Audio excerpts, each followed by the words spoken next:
Merci. Donc, c'est ça. Moi, c'est Isabelle Tardy. Dans le fond, je suis résidente en 4e année en psychiatrie. J'ai fait ma maîtrise pendant que je faisais mes études en médecine. Puis, en ce moment, je fais un profil de recherche avec Dr. Lynne Gauthier et Dr. Pierre Gagnon. Mon profil de recherche là, s'intéresse particulièrement au développement de neuropathie, de douleurs après un traitement là, de chimiothérapie pour le cancer du sein. Donc, je m'intéresse particulièrement aux facteurs psychologiques, psychiatriques qui contribuent en fait à ce qu'il y ait émergence de douleurs et persistance dans le but en fait qu'on puisse trouver là, des traitements, des solutions. Donc, je remercie l'Association québécoise là, de recherche sur la douleur de me permettre de présenter aujourd'hui, puis surtout de m'avoir offert là, une bourse pour aller présenter mes travaux de recherche là, en congrès l'année dernière. Oups. OK. Donc, la présentation d'aujourd'hui, il y a quand même plusieurs choses. Donc, je vais essayer d'y aller rondement. Donc, tout d'abord, quelques définitions. Qu'est-ce que j'entends par la douleur? Puis, les douleurs en lien avec le cancer. Certains biais cognitifs, puis leur lien avec l'apparition et le maintien de la douleur. Des modèles psychologiques qui ont été proposés au fil du temps pour expliquer la douleur. Puis, mes données préliminaires là, de mes travaux de recherche sur la neuropathie induite par la chimiothérapie pour un cancer du sein. Donc, finalement, la douleur et le cancer, donc les lésions tissulaires. Donc, finalement, quand on se blesse, par exemple, on se coupe, on peut avoir de la douleur sur le cou, mais c'est pas une lésion tissulaire, se blesser, ça explique pas à elle seule la douleur et les comportements qui sont liés à la douleur. Donc, qu'est-ce qu'on fait une fois que la douleur est arrivée? Comment on y réagit? Il y a 5 à 10 des personnes là, vivant, en fait, qui survivent après un cancer, qui souffrent de douleurs chroniques. Puis en fait, l'attention, l'évaluation initiale de la menace, c'est considéré comme une réponse normale. Donc évidemment, on se blesse, puis là, on réfléchit, on réagit à cette menace-là, à cette blessure-là, pour finalement essayer de retirer la menace, par exemple, si on se met la main sur quelque chose de brûlant pour retirer notre main. Par contre, donc ça, par exemple, dans le contexte d'un cancer, on a une douleur en lien avec notre cancer, avec le traitement de notre cancer.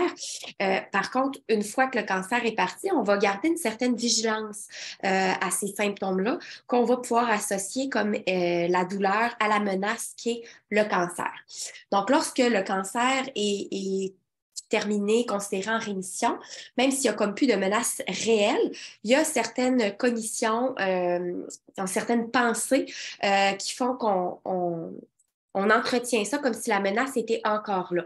Donc, certains vont parler aussi là, de la crainte du cancer, la crainte de la récidive. Puis ça pourrait jouer un rôle aussi pour entretenir les douleurs. Donc, il y a la douleur, bien sûr, comme plus physique, on se casse une jambe, mais il y a également la détresse psychologique ou émotionnelle qui va être associée à cette douleur-là.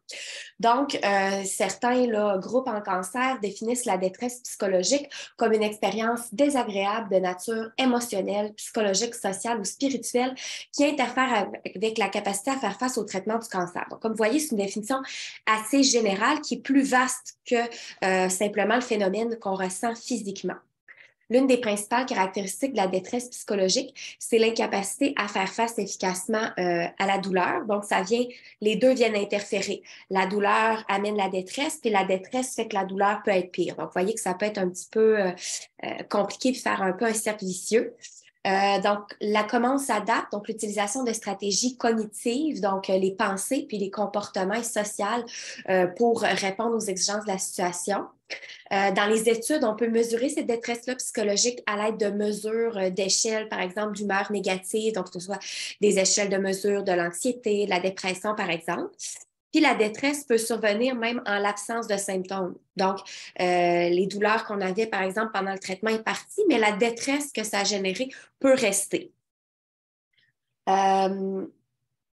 Ensuite, il y a la détresse associée à la douleur. Donc, selon les études qu'on regarde, certains vont les utiliser comme des synonymes, mais c'est pas tout à fait la même chose. Parce que, comme je vous disais, la détresse psychologique, émotionnelle peut être en l'absence de douleur, en l'absence de symptômes, alors que, comme son nom l'indique, la détresse associée à la douleur est associée bien sûr à une douleur. Donc, dans quelle mesure la douleur gêne-t-elle le patient ou la personne qui a un cancer? Souvent, elle aussi, elle peut être mesurée à l'aide d'échelles d'évaluation numérique liées aux symptômes. Puis, alors que la détresse liée à la douleur est spécifique au stimulus de la douleur, par le biais, dans le fond, des terminaisons nerveuses, de l'excitation, de la perception de la menace, la détresse psychologique, elle implique l'intégration et l'évaluation du stimulus, puis de multiples composantes. Donc, c'est un petit peu plus global, un petit peu plus complexe, ce que je vous présentais là, à la diapositive précédente, quand il est question de la détresse plus psychologique, émotionnelle. Maintenant, un petit mot sur la neuropathie périphérique induite par la chimiothérapie, parce que les résultats que je vous présente vers la fin de ma présentation, ça porte là-dessus. La neuropathie, si on prend l'origine du mot, là, donc ça vient des nerfs.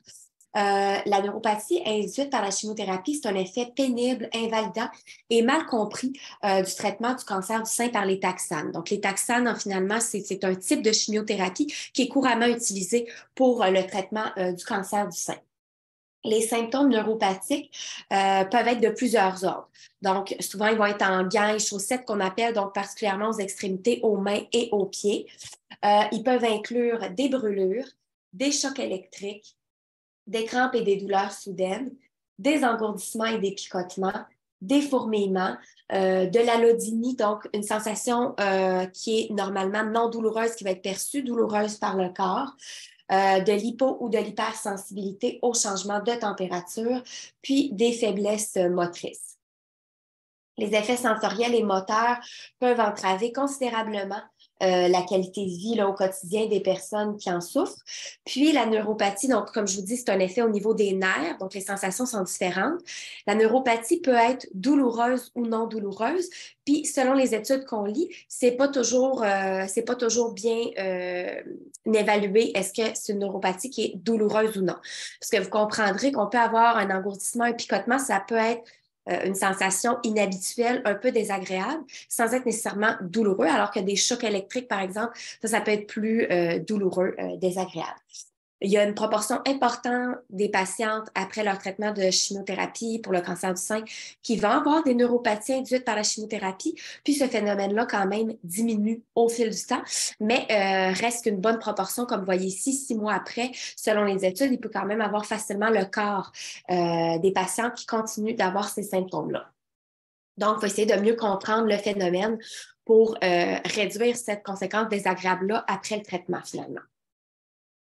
Donc maintenant, je vous disais, quand on a un traitement pour le cancer, quand on a des douleurs, on réagit comme dans plusieurs situations du quotidien, ça amène des pensées. Donc ça, c'est tout le domaine du cognitif. Donc comment on réagit à cette douleur-là qu'on a. Donc, il y a plusieurs modèles de biais communs aux différentes psychopathologies qui est utile à la compréhension des douleurs en lien avec le cancer. Donc, ici, je vous en ai listé les principales. Puis, c'est pas unique. Hein? Souvent, tout ça, ça interagit entre eux.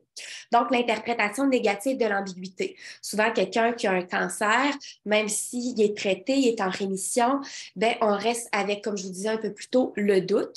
Puis, ça peut faire que plus facilement, si on a une sensation dans notre corps, on va l'interpréter négativement comme étant peut-être une récidive. Ensuite, la déduction de causalité. Donc, si j'ai, pendant mon traitement, par exemple, après ma chirurgie ou après ma chimiothérapie, j'ai ressenti certains types de sensations, puis que je les ressens à nouveau, même si ce n'est pas le cancer, je pourrais penser que c'est ça, donc faire un lien de cause à effet. Ensuite, les réactions émotionnelles aux situations puis aux informations ambiguës. Donc, ça recoupe un peu le numéro 1. La mesure dans laquelle l'attention est automatiquement portée sur la menace, dans le cas que je vous parle ici, c'est d'avoir un cancer. La difficulté de détourner son attention à la menace, donc d'être toujours en hypervigilance, toujours à se questionner, est-ce que cette sensation-là, c'est le cancer qui revient, par exemple?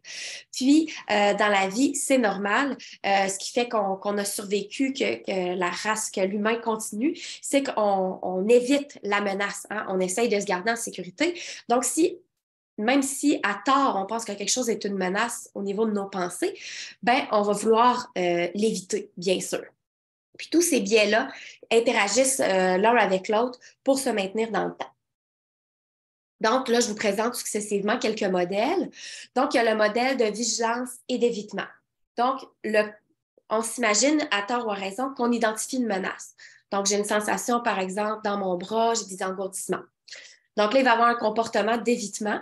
On va essayer de voir comment je ferais est-ce que je peux modifier mes activités, moins bouger, ou qu'est-ce que je pourrais faire pour ne plus avoir cette sensation-là.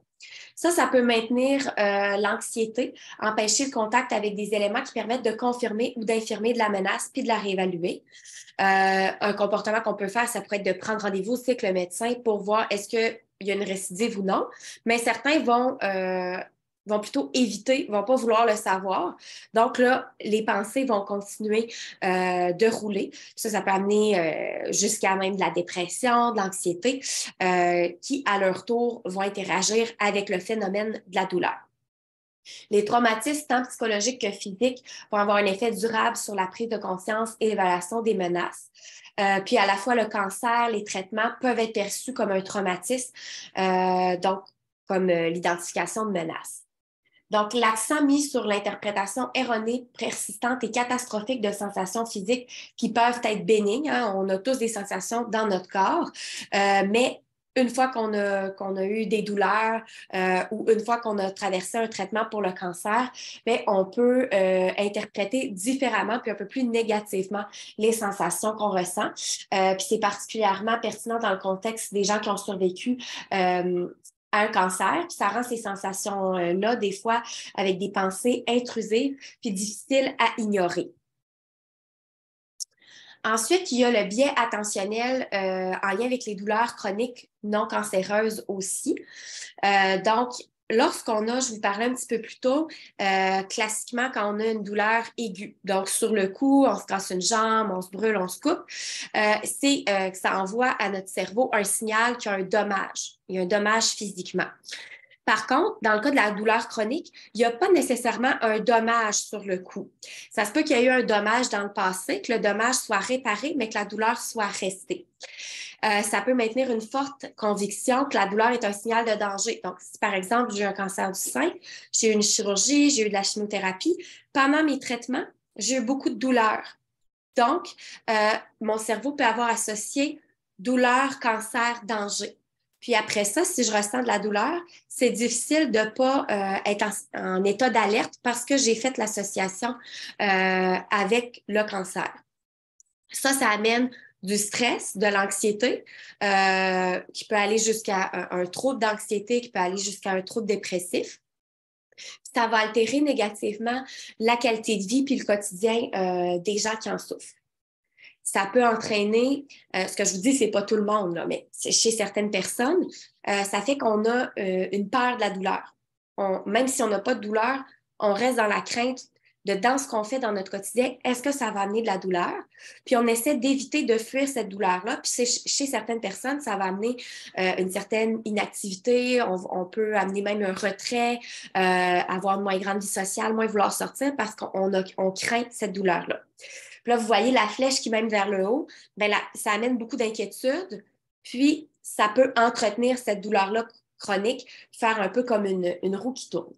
La peur de la récidive d'un cancer, c'est un rôle important à jouer, donc ça, c'est vraiment on en parle depuis longtemps.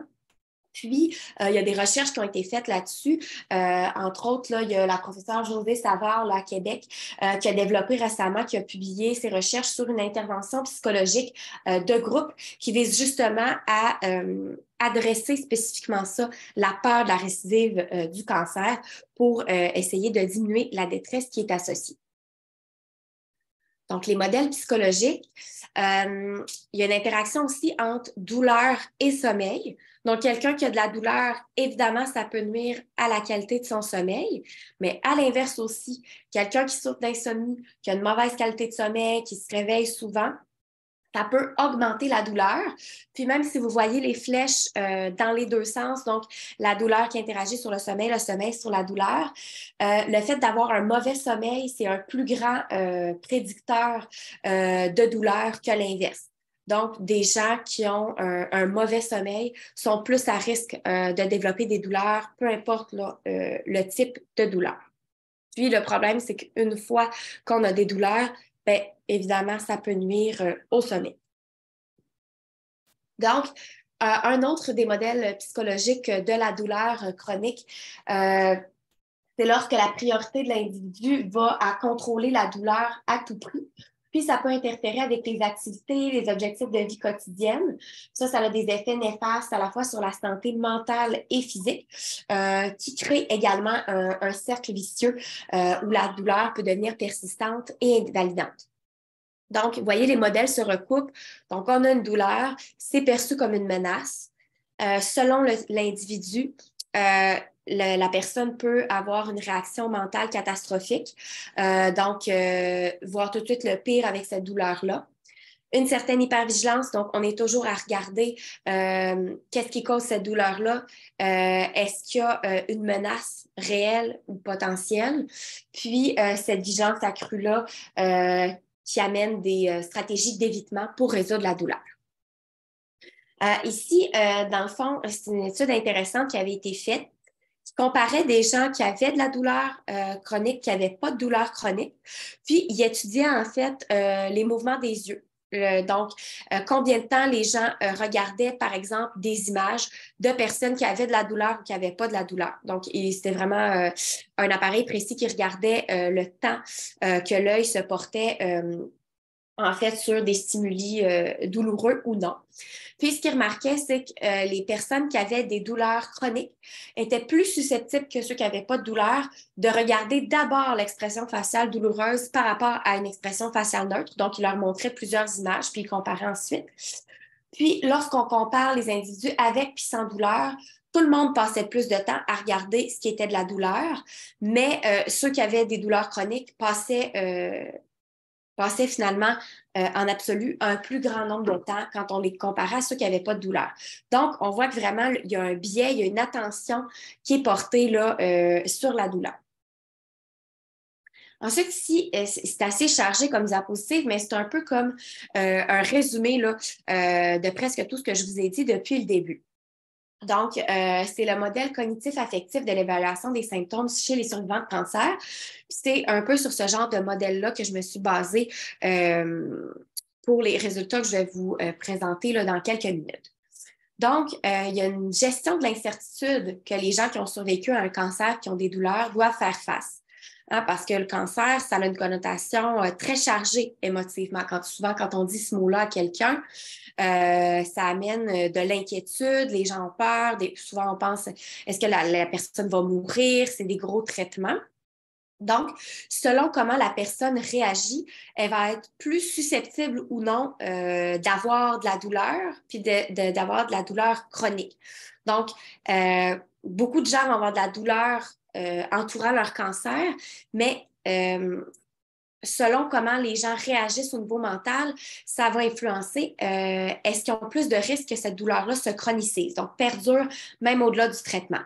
Donc, ceux qui sont dans les études qui ont un plus fort taux d'optimisme, donc de façon générale, réagissent plus positivement dans la vie, qui ont une plus grande tolérance à l'incertitude. Ça veut dire quoi? Quand on n'est pas certain, quand c'est ambigu, quand on n'est pas 100% sûr de savoir est-ce que j'ai une récidive de cancer, par exemple.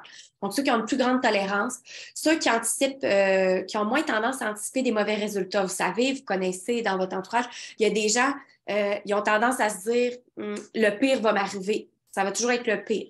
Donc, ceux qui, au contraire, ont tendance à croire que ça a des résultats positifs. Ceux qui ont un bon soutien social, qui ont moins les biais cognitifs que je vous ai présentés dans les dernières minutes, ces gens-là ont une plus faible probabilité de développer de la douleur chronique.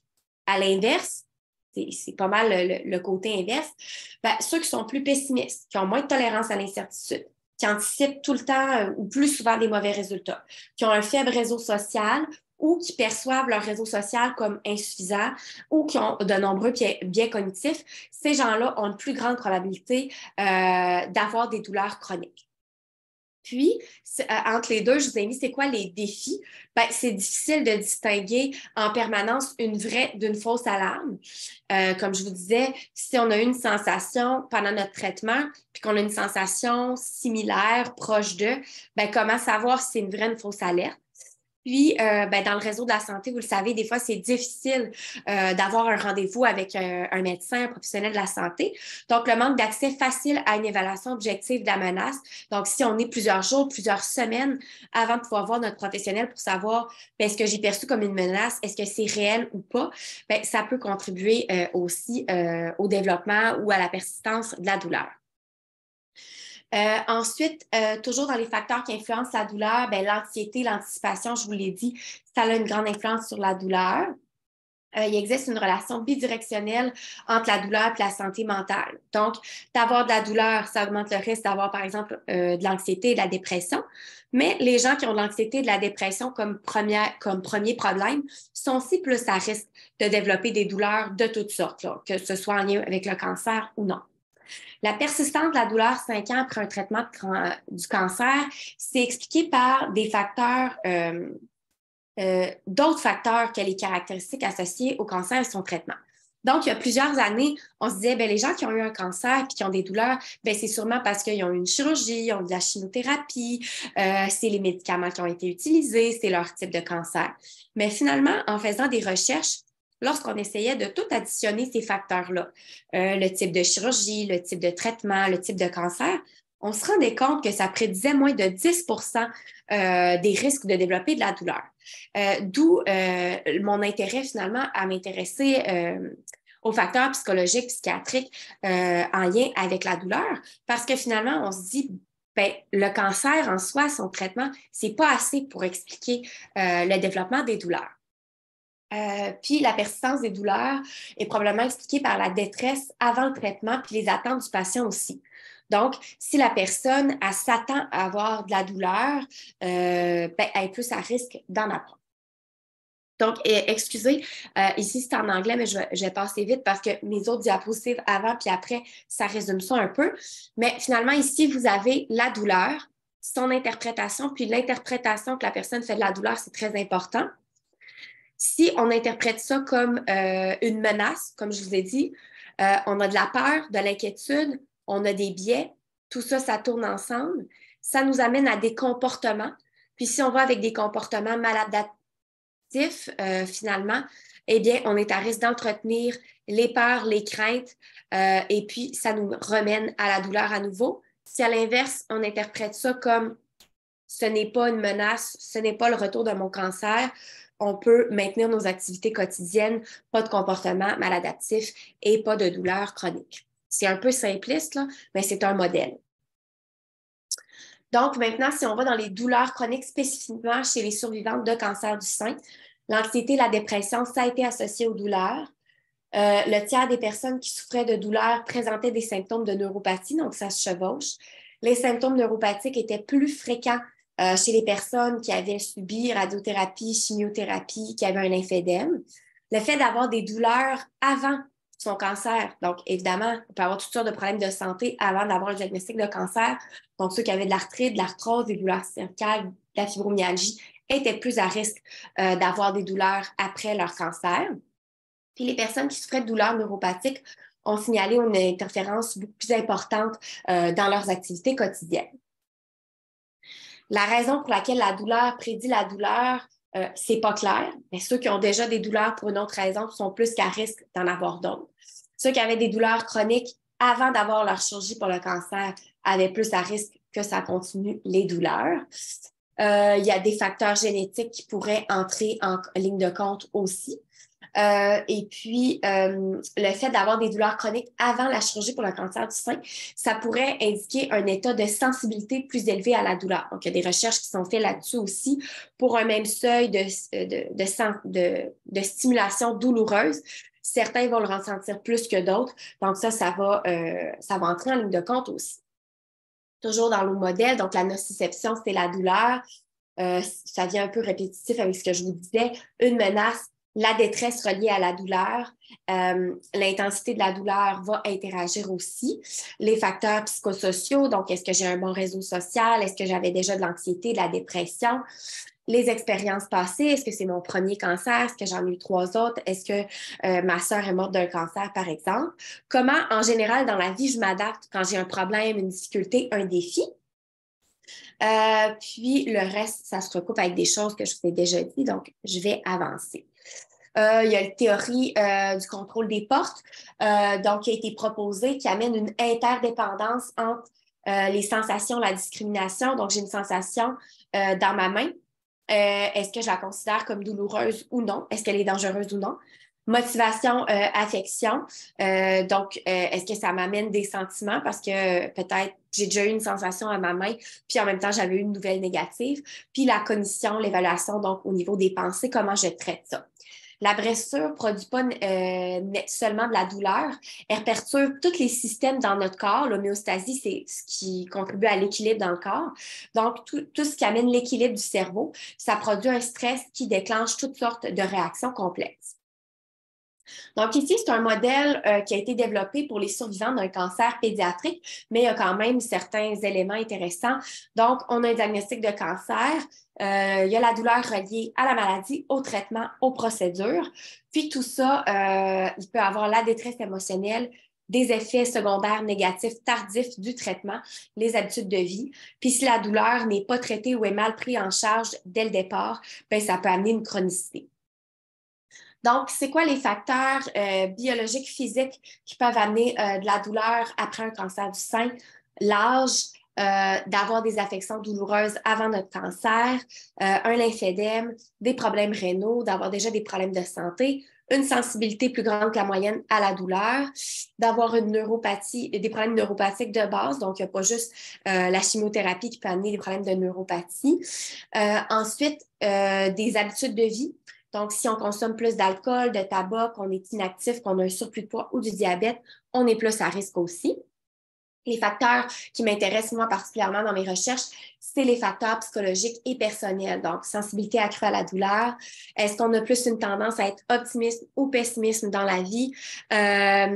Les troubles cognitifs, une baisse de concentration, manquer de support, habiter seul, être célibataire, des difficultés, perte de mémoire reliées au cancer, donc c'est-à-dire reliées à la chimiothérapie qu'on appelle le chemofog en anglais, ou une espèce de brouillard lié à la chimiothérapie. Est-ce qu'on a déjà eu de la dépression, de l'anxiété dans le passé? Est-ce que de base, on est une personne avec un tempérament anxieux? Est-ce qu'on a eu beaucoup d'événements stressants dans notre vie? Notre niveau d'éducation, nos types de stratégies d'adaptation dans la vie, puis est-ce qu'on a un bon niveau de fonctionnement ou non? Donc maintenant, les douleurs neuropathiques induites par la chimiothérapie pour un cancer du sein, donc vraiment mon projet à moi. Donc, l'objectif de recherche, c'était d'évaluer les facteurs cognitifs qu'on a mesurés avec la catastrophisation à la douleur, donc par une échelle, puis affectif, donc avec les symptômes dépressifs, puis de les contrebalancer avec les changements en termes de neurotoxicité et de douleur neuropathique. Donc, comme je vous disais, la neuropathie induite par la chimiothérapie, elle peut être douloureuse ou non. Donc, on a pris une mesure de douleur, puis une mesure de toxicité. Puis, on a regardé ça au fil du temps, à plusieurs temps après le traitement de chimiothérapie. Donc, les gens, c'était des femmes qui ont été traitées pour un cancer du sein à l'hôpital Saint-Sacrement à Québec. Il y a 126 femmes qui allaient recevoir de la chimiothérapie. C'était la première fois qu'elles avaient de la chimiothérapie pour un cancer. On a fait des mesures avant la chimiothérapie, tout de suite après le dernier cycle, puis 3 mois après. On a utilisé des échelles, donc une échelle de catastrophisation de la douleur, une échelle de dépression, puis une échelle pour la neurotoxicité, puis la neuropathie. Voilà. Ensuite, nos femmes, c'était des adultes, elles devaient être capables de comprendre bien le français, puis ne jamais avoir reçu de chimiothérapie. Puis, on a exclu tous les facteurs qui étaient déjà reconnus dans la littérature pour pouvoir induire de la neuropathie, donc pour pas que ce soit un facteur confondant dans notre étude. Donc, les participantes, elles avaient en moyenne été âgées de 52 ans. La majorité s'identifiait de race blanche. 60 ont reçu du paclitaxel et 39 du docétaxel, deux chimiothérapies à base de taxane. Puis 65 leur chimiothérapie, elle était adjuvante. Donc, voilà. Ensuite, pour ce qui est des résultats, donc je vais essayer de vous simplifier ça le plus possible, mais c'est quand même des statistiques un petit peu compliquées. Donc, ce qu'on a fait, c'est qu'on a réalisé des ANOVA, donc on a comparé les moyennes aux différents temps et ce, de façon répétée dans le temps pour voir l'évolution de la neurotoxicité et de la douleur neuropathique dans le temps. Donc, ici, vous voyez à gauche, le FACT-TAXAN, c'est la neurotoxicité, puis l'autre questionnaire, c'est la douleur neuropathique. Donc, vous pouvez voir l'évolution de la neurotoxicité. Les scores les plus faibles représentent une neurotoxicité plus importante. Donc, ce qu'on voit, c'est que la courbe, elle descend. Donc, tout de suite après les cycles de chimiothérapie, la neurotoxicité est à son maximum. Puis, c'est un peu moins pire à 3 mois, mais ça ne revient pas au niveau avant le traitement. Donc, il y a quelque chose qui persiste quand même à 3 mois. Puis, même chose pour la douleur neuropathique, là, c'est un peu mêlant à cause des échelles, mais on voit en fait que la douleur neuropathique atteint son apogée tout de suite après le traitement. Puis après, ça redescend en 3 mois, mais ça demeure que la douleur est plus grande 3 mois après le traitement qu'avant qu'on commence le traitement. Donc, on voit qu'il y a quelque chose qui persiste. Ici, on a effectué des corrélations, donc des mesures répétées, afin de voir l'association intra-individuelle à chaque évaluation. Cette analyse a démontré un niveau plus élevé de catastrophisme et de dépression associés à la neurotoxicité et à la douleur neuropathique. Donc, la première colonne en hachuré, le PCS, c'est en fait l'échelle de catastrophisme. Donc, lorsqu'on liait plus de catastrophisme, ça l'amenait plus de neurotoxicité et puis plus de douleur neuropathique. Puis le CESD, c'est une échelle de dépression, donc plus de dépression, ça amenait plus de neurotoxicité et de douleur neuropathique également. Ensuite, le premier graphique ici représente les corrélations bivariées à chaque évaluation entre l'échelle de catastrophisme et les sous-échelles de neurotoxicité et de douleur neuropathique. Puis, le deuxième graphique représente cette fois-ci les échelles de dépression avec la neurotoxicité et la douleur neuropathique. Donc, les forces des corrélations dans le temps sont très variables, avec certaines corrélations proches de 0 à certains temps, puis des corrélations qui sont très fortes à d'autres temps. Donc, ce qui explique probablement les faibles associations trouvées dans l'analyse de corrélation des mesures répétées. Ça suggère qu'il pourrait y avoir en fait des moments qui sont critiques pour traiter les facteurs cognitifs et affectifs et donc avoir un plus grand impact sur les résultats de neurotoxicité, sur les résultats de douleurs chroniques. Donc, il y a probablement des moments précis où ça vaudrait la peine d'intervenir. Mais il faudra un petit peu plus d'études, comme je vous ai dit, ça, c'est des données préliminaires. Ici, on a également, dans nos analyses statistiques, fait des modèles linéaires mixtes. Le temps a interagi avec la catastrophisation, mais pas avec les symptômes dépressifs. Dans le modèle, c'était la catastrophisation qui ressortait plus que les symptômes dépressifs. Puis pour visualiser, c'était fait de manière très simple. On a tracé les scores moyens de Taxan au fil du temps en fonction des scores élevés et faibles de catastrophisme. Donc, comme vous pouvez voir sur le graphique, la différence de neurotoxicité selon les niveaux de catastrophisme apparaît plus marquée immédiatement après le traitement par rapport aux autres moments, de sorte que les personnes qui ont un score élevé de catastrophisme ont une neurotoxicité qui est pire immédiatement après le traitement que les personnes qui ont un faible niveau de catastrophisme. Donc, il y a quelque chose un peu aussi dans le tempérament des gens avant.